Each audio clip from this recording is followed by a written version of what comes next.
بسم اللہ الرحمن الرحیم سبحانک لا علم لنا الا ما علمتنا انک انت العلیم الحکیم رب اشرح لی صدری ویسر لی امری واحلل عقدۃ من لسانی یفقہوا قولی۔ توحید کے ارکان کا ذکر ہو رہا تھا۔ اس سے پہلے کہ ہم شروع کریں یہ بتا دینا چاہتا ہوں کہ کچھ لوگ خواہ لفظ توحید سے چڑھتے ہیں، اس لفظ کو بدعت کہہ کر لوگوں کو اس سے نفرت دلاتے ہیں۔ اس لفظ کو رسول اللہ صلی اللہ علیہ وسلم نے خود بیان کیا ہے اور 3 احادیث صحیحہ میں اس کا ذکر ہے۔ ترمذی میں بیان کیا گیا ہے 2596 نمبر میں، بعض جگہ غلطی سے 97 نمبر بھی لکھا ہوا ہے۔ جابر رضی اللہ تعالی عنہ فرماتے ہیں کہ نبی صلی اللہ علیہ وسلم نے ارشاد فرمایا، یعذب ناس من اہل التوحید فی النار حتی یکونوا فیہا ہماما۔ اہل توحید میں کچھ لوگ جہنم میں عذاب دیے جائیں گے یہاں تک کہ کولا ہو جائیں گے، یعنی اتنا جلیں گے کہ کولے کی طرح ہو جائیں گے۔ ثم تدرکہم الرحمہ، پھر اللہ تعالیٰ کی رحمت ان کو آ جائے گی، یعنی ان پر اللہ کی پھر رحمت ہو جائے گی۔ فَيُخْرَجُونَ وَيُطْرَحُونَ عَلَىٰ أَبْوَابِ الْجَنَّةِ، وہ جنت کے دروازوں پر ڈال دیے جائیں گے۔ فَيُرُشُّ عَلَيْهِمْ أَهْلُ الْجَنَّةِ الْمَاءَ، جنتی لوگ ان پر پانی چھڑکیں گے، یعنی جنت کا پانی ان کے اوپر ڈالیں گے۔ فَيَنبُتُونَ كَمَا يَنبُتُ الْغُثَاءُ فِي حِمَالَةِ السَّيْلِ ثُمَّ يَدْخُلُونَ الْجَنَّةَ، وہ ایسے اگ جائیں گے، یعنی بالکل ٹھیک ہو جائیں گے جیسے آپ نے فرمایا کہ سیلاب کے موقع پر مٹیوں کے اندر دانہ اگتا ہے، کیونکہ اس میں بڑی طاقت ہوتی ہے اور جلدی سے اگ جاتا ہے، پھر وہ جنت میں داخل کر دیے جائیں گے۔ یہ پوری حدیث اس لیے سنائی ہے تاکہ ہمیں پتہ چلے کہ یہ لفظ اللہ کے نبی کا کہا ہوا ہے۔ اسی طرح یہ حدیث صحیح جامعہ میں بھی آتی ہے 8103، اور اس کی سند احمد میں بھی ہے اور ابن ماجہ کے اندر بھی ہے۔ یہ ساری حدیثیں صحیح سند کے ساتھ ہیں۔ آپ کے سامنے توحید الوہیت کا ذکر ہو رہا تھا، جس کے متعلق اللہ تعالیٰ نے خود ارشاد فرمایا ہے، وَمَا خَلَقْتُ الْجِنَّ وَالْإِنسَ إِلَّا لِيَعْبُدُونَ، سورۃ الذاریات 56 نمبر آیت میں، میں نے جنوں اور انسانوں کو صرف اس لیے پیدا کیا ہے کہ وہ میری عبادت کریں۔ اور جتنے بھی انبیاء اس دنیا میں آئے اسی توحید الوہیت کو لے کر آئے، یعنی سب سے پہلے لوگوں کے سامنے انہوں نے اسی توحید کا اقرار کروایا۔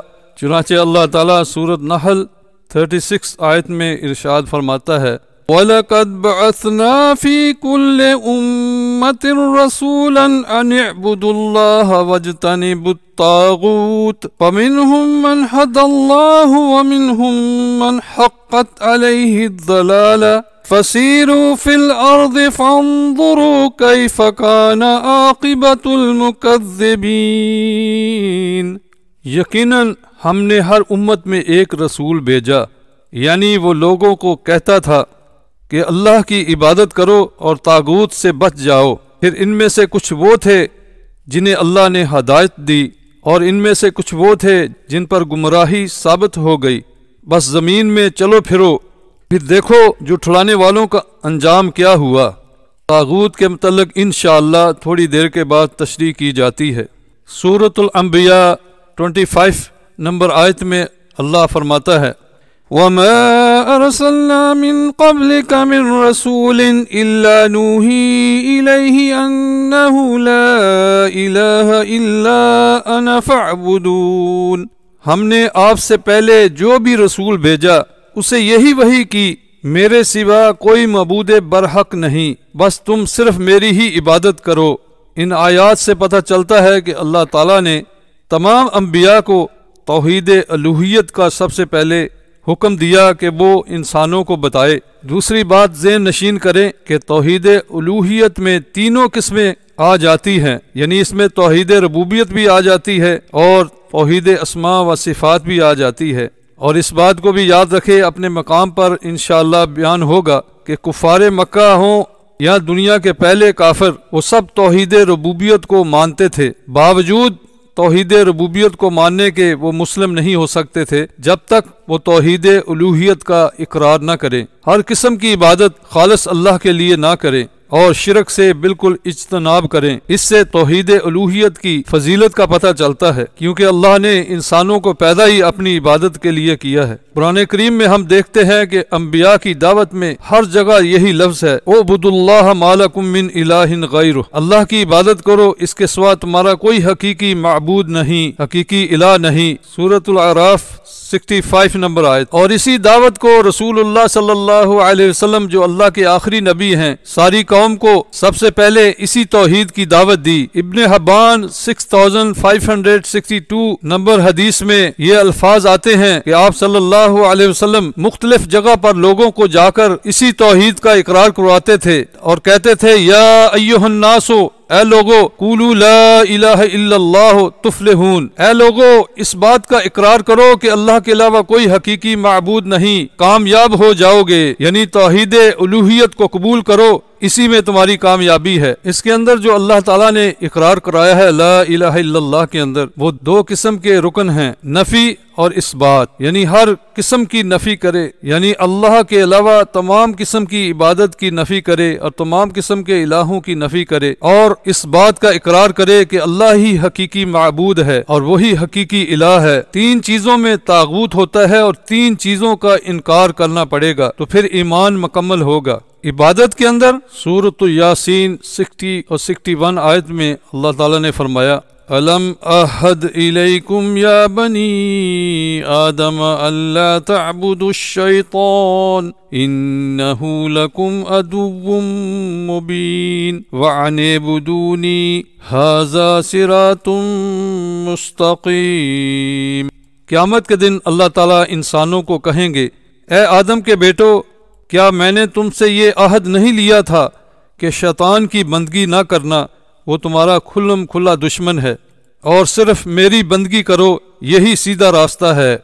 اس سے اللہ نے انبیاء کے ذریعے عہد لیا کہ صرف اللہ کی عبادت کرو، کیونکہ توحید الوہیت عبادت کا دوسرا نام ہے، اور جن کی عبادت کرتے تھے انبیاء علیہ الصلوۃ والسلام نے اس سے ان کو منع کیا، اور ان کو اس بات کی دعوت دی کہ جن کی تم عبادت کرتے ہو یا فطرت کی تم عبادت کرتے ہو، فطرت خالق نہیں بلکہ مخلوق ہے، وہ عبادت کرنے کی چیز نہیں بلکہ برتنے کی چیزیں ہیں، ان کے آگے جھکنے کی ضرورت نہیں بلکہ ان کو استعمال کرنا اور تسخیر کرنا ہے، کیونکہ اس زمانے میں تمام دنیا کے مذہبوں کے اندر فطرت کے مظاہر کو الہ کا درجہ دیا جاتا تھا، جیسے ہندوازم چاند، سورج، زمین، آسمان کی ہر چیز کو الہ کا درجہ دیا ہوا ہے، یہاں تک کہ جانوروں کے درجے بھی الہ تک پہنچا دیے، ان کو مقدس سمجھ کر ان کی عبادت کرتے ہیں۔ شرک دراصل فطرت کی عبادت ہی کا دوسرا نام ہے، لہٰذا انبیاء نے ان کی آنکھیں کھولی اور ایک اللہ وحدہ لا شریک کی طرف دعوت دی۔ کفار مکہ نے مل کر رسول اللہ صلی اللہ علیہ وسلم کو کہا کہ ایک سال آپ ہمارے بتوں کی پوجا کریں اور ایک سال خالص ہم آپ کے رب کی عبادت کریں گے، تو ایک تو سورت کافرون نازل ہوئی اور کئی مقام پر اور بھی آیات نازل ہوئیں، افغیر اللہ تعمرونی اعبد ایھا الجاہلون، اور سورۃ زمر 64 آیت میں اللہ تعالیٰ نے ارشاد فرمایا کہ اے نبی ان کو کہو، قل افغیر اللہ تعمرونی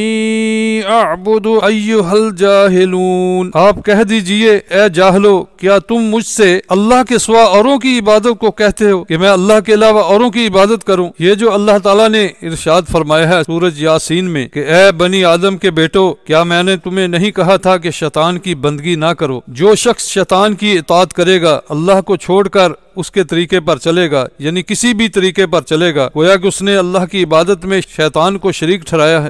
سورۃ یاسین میں واضح ہو گیا کہ عبادت غیر کی نہ کرنا، اور اسی کے اندر ہمیں یہ بھی سبق ملتا ہے کہ اطاعت غیر کی گویا کہ اس کی عبادت ہے۔ دوسرا نمبر اطاعت کرنا، یعنی حکم ماننا، اللہ تعالیٰ اور اس کے رسول کے مقابلے میں کسی اور کا حکم ماننا جو قرآن اور سنت کے خلاف ہو، حاکم ہو چاہے باپ دادا کیوں نہ ہو، بڑی سے بڑی شخصیت کا حکم ماننا اللہ تعالیٰ اور اس کے رسول کے مقابلے میں گویا کہ اس کو شریک ٹھہرانا ہے۔ تیسرا نمبر اتباع کرنا ہے، یعنی ہر قسم کی اتباع اللہ اور اس کے رسول کے لیے ہے، کسی بڑے سے بڑی شخصیت کی بات بھی اللہ تعالیٰ اور اس کے رسول کے مقابلے میں نہیں مانی جائے گی، کیونکہ شریعت اللہ نے دی ہے اور اسی کا حکم ہے۔ جو شخص اللہ کے مقابلے میں کسی اور کی بات کو مانے گا تو اس نے اللہ کا اس کو شریک ٹھہرا دیا، کیونکہ شریعت سازی حکم دینا اللہ کا کام ہے، کیونکہ اللہ تعالیٰ ارشاد فرماتا ہے سورۃ لیل میں ان علینا للہدی، اور بے شک راہ دکھانا ہمارا ذمہ ہے، یعنی اللہ کے ذمہ ہے شریعت کو نافذ کرنا۔ یہ تین چیزیں ہو گئی جن کا انکار کرنا ضروری ہے: عبادت غیر اللہ کی، اطاعت غیر اللہ کی، اتباع غیر اللہ کا۔ نبی صلی اللہ علیہ وسلم کی اطاعت بھی اللہ تعالیٰ کا حکم ہے۔ سورۃ النساء 59 آیت میں اللہ تعالیٰ ارشاد فرماتا ہے یا ایہا الذین آمنوا اطیعوا اللہ واطیعوا الرسول واولی الامر منکم فإن تنازعتم في شيء فردوه إلى الله والرسول إن كنتم تؤمنون بالله واليوم الآخر ذَلِكَ خَيْرٌ وَأَحْسَنُ تَأْوِيلًا۔ اے ایمان والو، اللہ کی اور اس کے رسول کی اطاعت کرو، اور ان حاکموں کی بھی جو تم میں سے ہو۔ پھر اگر کسی بات پر تمہارے درمیان جھگڑا پیدا ہو جائے، یعنی ان حاکموں کے ساتھ، تو اگر تم اللہ اور آخرت کے دن پر ایمان رکھتے ہو تو اس معاملے کو اللہ اور اس کے رسول کی طرف پھیر دو، یعنی قرآن اور حدیث کی طرف پھیر دو کہ قرآن کیا کہتا ہے اور حدیث کیا کہتی ہے۔ یہی طریقہ کار بہتر ہے اور انجام کے لحاظ سے اچھا ہے۔ تو اللہ نے ہمیں حکم دیا ہے کہ ہم اللہ اور اس کے رسول اور جو تم میں سے جو صاحب اقتدار ہیں، مگر اللہ تعالیٰ کی اور اس کے رسول کی اطاعت اصل ہے اور دائمی ہے۔ اگر جھگڑا ہو جائے تو اللہ اور اس کے رسول کی طرف لے جانا چاہیے۔ لفظ طاغوت کا کچھ جاننا ضروری ہے۔ طغا یطغوا طغیان، جس کا مطلب حد کو پار کرنا۔ سورۃ الحاقہ کی 11 نمبر آیت میں اللہ نے اس کی تشریح کی ہے اِنَّا لَمَّا طَغَى الْمَاءُ حَمَلْنَاكُمْ فِي الْجَارِيَةِ، جب پانی میں طغیانی آ گئی، یعنی حد سے بڑھنے لگا، کشتی پر سوار کر لیا۔ یعنی نوح علیہ السلام کے وقت میں جب عذاب آیا تو پانی میں طغیانی آ گئی۔ جو بھی اللہ تعالیٰ اور اس کے رسول کے خلاف ہوگا وہ طغیانی میں آ جائے گا، یعنی وہ حد سے بڑھ جائے گا۔ شریعت میں طاغوت سے مراد ہر وہ شخص جو حد سے پار ہو جائے اور اللہ کا حق اپنی ذات کی طرف منسوب کر لے، اس کا حق اللہ تعالیٰ نے اپنی ذات کے لیے مخصوص کیا ہوا ہے۔ مثلا مخلوق اپنی ذات کے لیے اللہ جل شانہ کی صفات میں سے کوئی صفت اپنی طرف منسوب کر لے۔ مثلا کوئی یہ سمجھے کہ میں عالم الغیب ہوں، جیسے آج کل کچھ لوگ کہتے ہیں کہ ہم غیب کی خبریں جانتے ہیں۔ یہ صرف اللہ کا خاصہ ہے، یہ اللہ کی صفت ہے، لہٰذا ایسے لوگ طاغوت ہیں۔ یا کوئی شخص اللہ کی فعلی صفت کو اپنی طرف منسوب کر لے کہ وہ کہے کہ میں بیٹے اور بیٹیاں دیتا ہوں، میں رزق دیتا ہوں، میں شریعت بنا سکتا ہوں، جس حکم کو چاہوں نافذ کر لوں، میرے اختیار میں ہے۔ یا کسی قسم کی عبادت اپنی طرف منسوب کر لے کہ مشکل کے وقت مجھے پکارو اور میرے نام کی نظر نیاز دو اور ذبح میرے نام کا کرو، میرے سامنے سجدہ کرو اور رکوع کرو، تو یہ بھی اللہ کے مقابلے میں طاغوت ہے، اس کا بھی انکار کرنا فرض ہوگا۔ امام ابن قیم کہتے ہیں کہ طاغوت سے مراد ہر وہ شخص ہے جو اپنی عبادت اللہ کی طرح کرائے اور وہ اپنی عبادت کرانے میں راضی ہو۔ کرنے والا اور کرانے والا دونوں ہی طاغوت ہیں۔ بھائیوں اور دوستو، اس دنیا میں بہت سے طاغوت ہیں، چند کی ہم اور تشریح کر کے پھر اپنے موضوع کو بدلتے ہیں۔ عمر رضی اللہ تعالیٰ عنہ کا واقعہ جو امام ابن کثیر نے بیان کیا ہے کہ کسی نے جب پوچھا طاغوت سے مراد تو آپ نے فرمایا کہ اس سے مراد شیطان ہے۔ دوسرا وہ ظالم اور جابر حاکم اللہ کی شریعت کو بدل کے رکھ دے اور لوگ اپنے فیصلے اس کے پاس لے جائیں، جس سے کفر کرنا اللہ تعالیٰ نے خود حکم دیا ہے۔ سورۃ النساء 60 نمبر آیت میں اللہ تعالیٰ نے بیان کیا ہے۔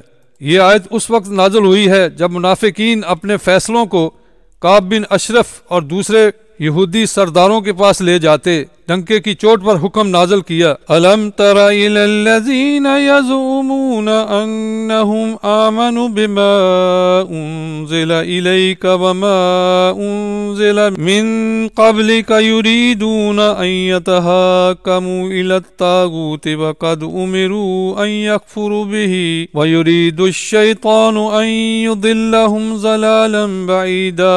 اے نبی، آپ نے ان لوگوں کے حال پر غور کیا ہے جو دعویٰ تو یہ کرتے ہیں کہ جو کچھ آپ کی طرف نازل کیا گیا ہے اس پر بھی ایمان لائے ہیں اور اس پر بھی جو آپ سے پہلے اتارا گیا ہے، مگر ان کا حال یہ ہے کہ وہ اپنا مقدمہ طاغوت کے پاس لے جاتے ہیں، حالانکہ انہیں حکم دیا گیا تھا طاغوت کے ساتھ کفر کریں، یعنی اس کی بات کو نہ مانیں۔ شیطان تو چاہتا ہے کہ انہیں گمراہ کر کے بہت دور لے جائے، یعنی اسلام سے، اللہ کے راستے سے ہٹا دے، اور وہ حاکم بھی جو اللہ کے فیصلے کے مطابق فیصلہ نہیں کرتے، جس کا ذکر سورۃ مائدہ 44 آیت میں اللہ نے فرمایا ہے، وَمَن لَّمْ يَحْكُم بِمَا أَنزَلَ اللَّهُ فَأُولَٰئِكَ هُمُ الْكَافِرُونَ، جو لوگ اللہ کے نازل کردہ قوانین اور احکام کے مطابق فیصلہ نہیں کرتے تو وہی کافر ہیں۔ اور جو شخص اس بات کا دعویٰ کرے کہ میں الہ ہوں، میں اللہ کے مقابلے میں رب ہوں، دنیا میں کتنے ہی ایسے لوگ ہیں جو اپنے آپ کو رب کہلاتے ہیں۔